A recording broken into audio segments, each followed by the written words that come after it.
Saudi അറേബ്യയിലെ Aramco Ras താനൂറ എണ്ണ ശുദ്ധീകരണശാല ലക്ഷ്യമാക്കി ഇറാനിയൻ ഡ്രോൺ ആക്രമണം നടന്നുവെന്ന് സ്ഥിരീകരിച്ച് സൗദി. ആക്രമണം നടത്തിയ 2 ഡ്രോണുകളെ സൗദി പ്രതിരോധസേന ആകാശത്തുവെച്ച് തന്നെ തകർത്തു. ഡ്രോണുകൾ തകർത്തതിനെ തുടർന്ന് അവയുടെ അവശിഷ്ടങ്ങൾ ജനവാസ മേഖലകൾക്ക് സമീപമാണ് പതിച്ചത്.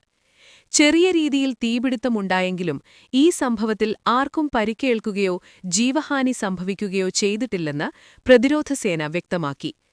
ഡ്രോൺ ആക്രമണത്തെ തുടർന്ന് റാസ് തനൂര റിഫൈനറി താൽക്കാലികമായി അടച്ചുപൂട്ടിയതായി സൗദി ഊർജ്ജ മന്ത്രാലയം വ്യക്തമാക്കി.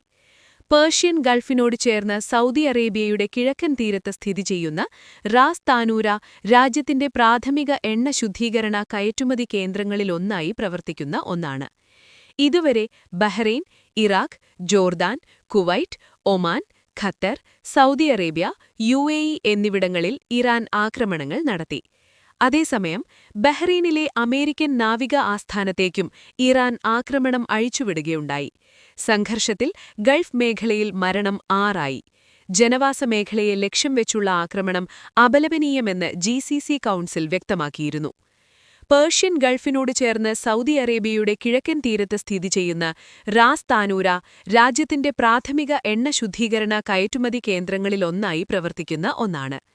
ഇതുവരെ Bahrain, Iraq, Jordan, Kuwait, Oman, Qatar, Saudi Arabia, UAE എന്നിവിടങ്ങളിൽ ഇറാൻ ആക്രമണങ്ങൾ നടത്തി. അതേസമയം ബഹ്റൈനിലെ അമേരിക്കൻ നാവിക ആസ്ഥാനത്തേക്കും ഇറാൻ ആക്രമണം അഴിച്ചുവിടുകയുണ്ടായി. സംഘർഷത്തിൽ ഗൾഫ് മേഖലയിൽ മരണം 6 ആയി. ജനവാസ മേഖലയെ ലക്ഷ്യം വെച്ചുള്ള ആക്രമണം അപലപനീയമെന്ന് GCC കൗൺസിൽ വ്യക്തമാക്കിയിരുന്നു.